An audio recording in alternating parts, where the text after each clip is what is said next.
Hello, my fellow YouTubers. This is Roy back again. Welcome to Ed Leedskalnin's workshop. Today we're going to do a little episode on magnetic strength and charging these magnets. These are Model T Ford V-shaped magnets that were on their charging system on the 1908 to 1912 to 15, maybe around that time. The charging system were made out of these magnets. So these are old timers. These are all set up positive north, all the way around. You can see on here that some of them have lost their polarity.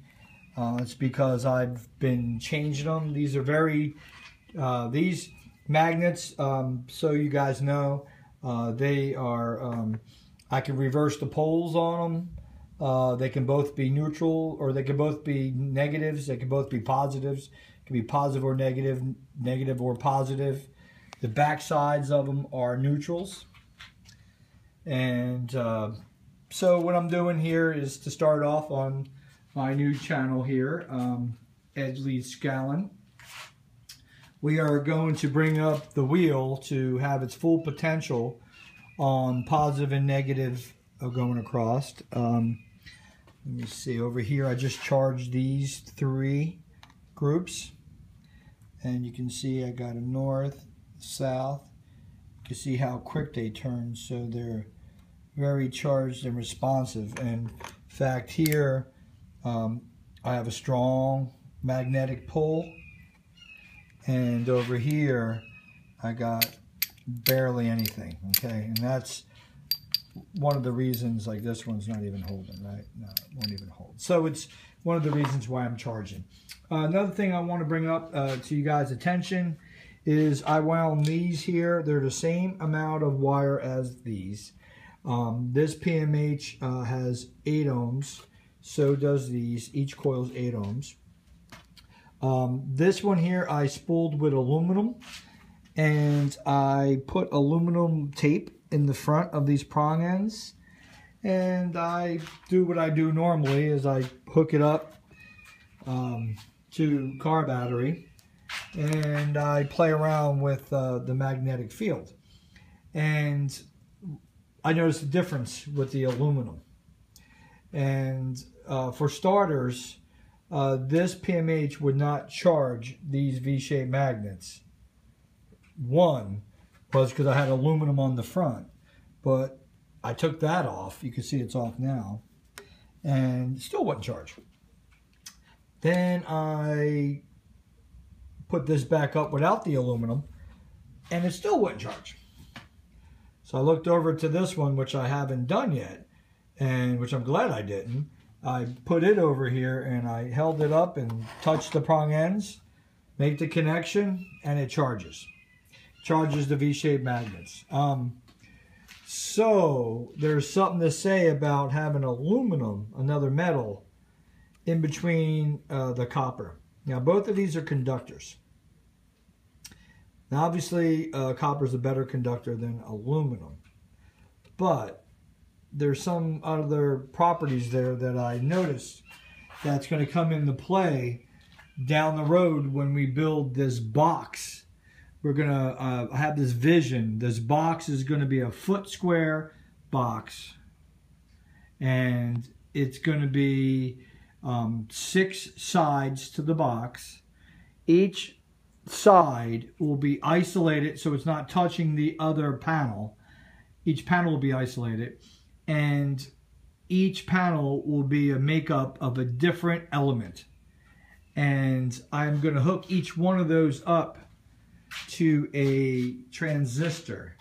So each side of the box will be hooked up to a transistor.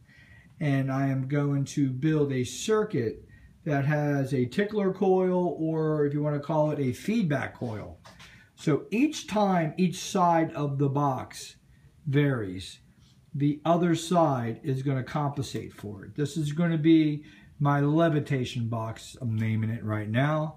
And it's going to be a box that I build, design, put it off to the side, and we're going to try different things in there, and we're going to do a lot of research on the elements and with magnetism, and we're going to see if we can levitate stuff in the imaginary levitation box.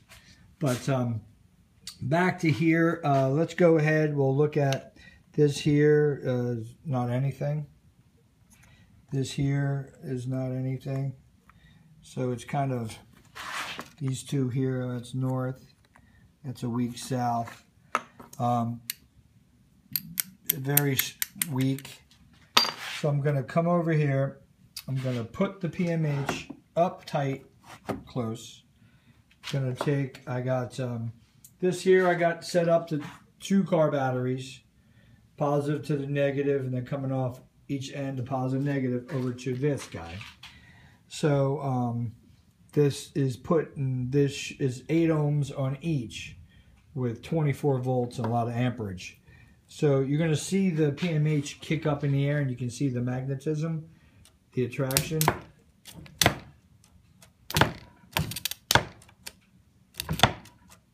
So you can see it left, and what the goal is to tap it, okay, 5, 6, 7 times. And then I'm going to put a keeper across the top, and I can already felt it pulled it out of my hand. And then I'm going to tap it a few more times.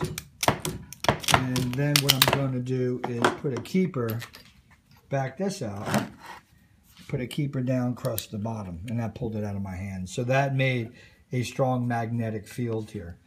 Now, I guess I'll try to post up some of the videos I've done in the past in regards to the magnetic strength of each individual magnet.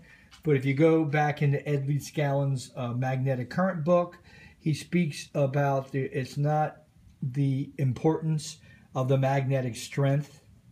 It's more important to have the magnetic field.